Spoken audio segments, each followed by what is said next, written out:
तो आज बात करते हैं मोटू पतलू की एक ऐसी कहानी की जिसमें लॉजिक की कोई जगह ही नहीं है। मतलब कहानी शुरू होती है एक मिसाइल से और खत्म होती है एक मोमबत्ती पर। ये दो चीजें एक साथ कैसे? भाई यही तो फुरफुरी नगर का कमाल है। चलिए इस पूरी उलझन को सुलझाते हैं और देखते हैं कि ये सब हुआ कैसे। और सारी गड़बड़ की शुरुआत होती है बस इस एक लाइन से। डॉक्टर झटका का ये जो आविष्कार है ना, ये कोई मामूली मशीन नहीं है।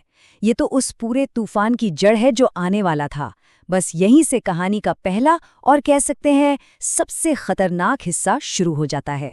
तो कहानी का जो पहला एक्ट है वो पूरा का पूरा डॉक्टर झटका के इस नए और खतरनाक आविष्कार के बारे में है।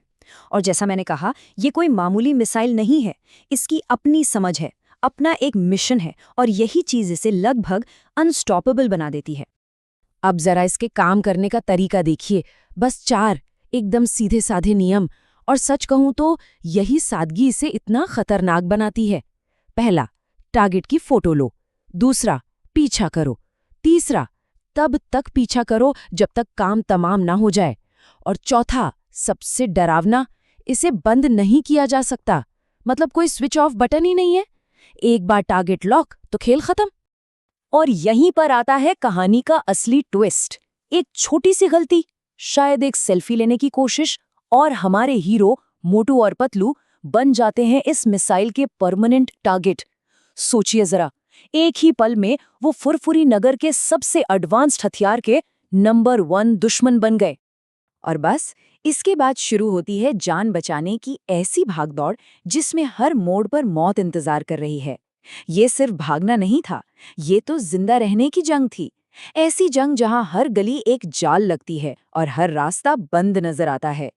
इस मिसाइल का कोई चेहरा नहीं है, लेकिन इसकी एक ठंडी मशीनी आवाज है जो बस एक ही बात दोहराती रहती है, टारगेट को खत्म करो।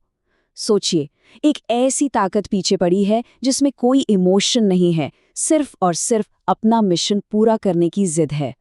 अब सिचुएशन और भी बिगड़ जाती है जब बचाने वाले ही मैदान छोड़कर भागने लगते हैं।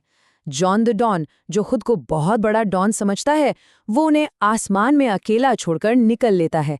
इंस्पेक्टर चिंगम साहब, जिनकी बहादुरी के किस्से मशहूर हैं, वो भी मिसाइल को देखते ही भाग खड़े होते हैं। और हद तो तब हो जाती है जब खुद डॉक्टर झटका, जिसने इसे बनाया है, वो भी अपने ही आविष्कार के सामने लाचार नजर आते हैं। तो जब कोई नहीं बचा पाता, तब आता है एक साइंटिफिक प्लान। डॉक्टर झटका एक जबरदस्त आइडिया लेकर आते हैं। वो सोचते हैं कि मोटू और पतलू की ढेर सारी नकली तस्वीरें बना देते हैं ताकि मिसाइल कंफ्यूज हो जाए। सुनने में तो प्लान बड़ा अच्छा लगता है ना? लेकिन मिसाइल का एआई उनसे भी 2 कदम आगे था। वो फौरन नकली तस्वीरों को पहचान लेता है और वापस असली टारगेट पर लॉक हो जाता है। Plan fail.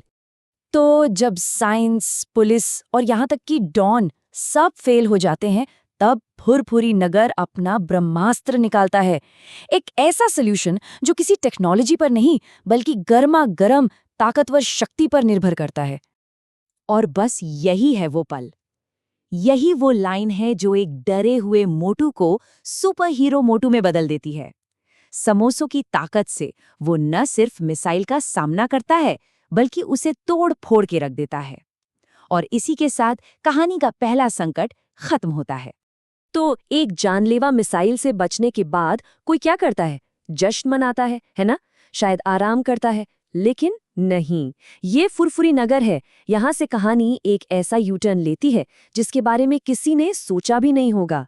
एक प्रॉब्लम खत्म होती नहीं कि दूसरी बिल्कुल ही अलग और अजीब प्रॉब्लम शुरू हो जाती है। और ये रहा वो सवाल। अभी मिसाइल वाली घटना को कुछ ही मिनट हुए हैं और पतलू के दिमाग में आता है ये सवाल जिसका पिछली घटना से कोई लेना देना ही नहीं है। बस इसी एक सवाल के साथ मिसाइल का पूरा चैप्टर क्लोज हो जाता है और हम सब एक नए और भी ज्यादा अजीब सफर पर निकल पड़ते हैं।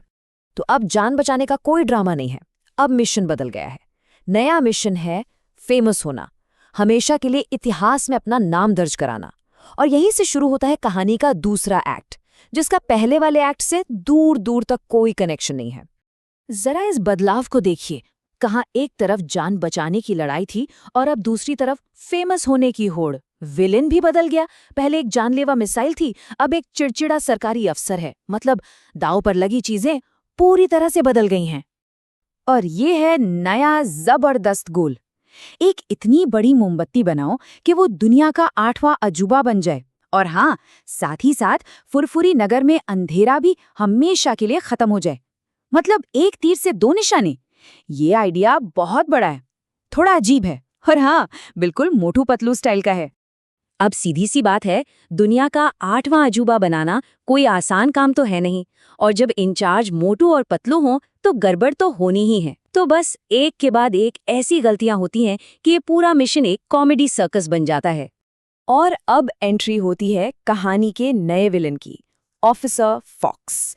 एक ऐसा सरकारी अफसर जिसे अपना काम तो करना नहीं है और जो ये भी पक्का करता है कि कोई और भी अपना काम ना कर पाए। उनकी एक लाइन ही उनके पूरे कैरेक्टर को बयां कर देती है।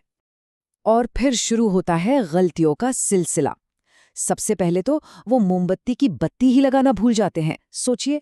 फिर उसे ठीक करने के चक्कर में पतलू खुद मोमबत्ती के अंदर ड्रिल हो जाता है। और जब आखिरकार सब तैयार होता है तब पता चलता है कि मोमबत्ती इतनी भारी है कि उसे कोई हिला तक नहीं सकता। क्या कमाल है। तो अब इस भारी भरकम मोमबत्ती का क्या किया जाए? अरे जवाब तो वही है जो पहले था।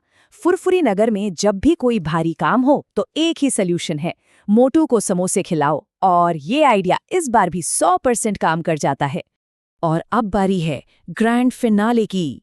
शहर के मेयर साहब, जो खुद को बहुत बड़ा तीरंदाज समझते हैं, वो मोमबत्ती जलाने के लिए तीर चलाते हैं, लेकिन निशाना चूक जाता है और तीर लगता है सीधा मोमबत्ती के बेस पर। और इसका नतीजा, मोमबत्ती नीचे से पिघलने लगती है और एक जलता हुआ पहाड़ पूरे शहर में घूमने लगता है। ये तो बहुत बड़ी गड़बड़ हो गई। लेकिन यही तो फुरफुरी नगर का जादू है। यहाँ हर बड़ी से बड़ी गड़बड़ में भी एक मौका छिपा होता है। वो अपनी इस भयंकर गलती को भी एक कामयाबी बना देते हैं। कहते हैं असली 8वां अजूबा तो ये है, रनिंग कैंडल, और ये भी हमने ही बनाई है। मतलब फेलियर को भी एक अलग ही लेवल का सक्सेस बना दिया। और कहानी हमें इसी एक सवाल के साथ छोड़ जाती है, क्या फुरफुरी नगर में कोई भी प्रॉब्लम सच में सॉल्व होती है, या फिर एक प्रॉब्लम को सुलझाने का तरीका बस यही है कि उससे भी बड़ी और मज़ेदार प्रॉब्लम खड़ी कर दो? ये एक ऐसा लॉजिक है जो शायद सिर्फ फुरफुरी नगर में ही काम करता है, और शायद इसीलिए हमें ये सब देखकर इतना मज़ा आता है।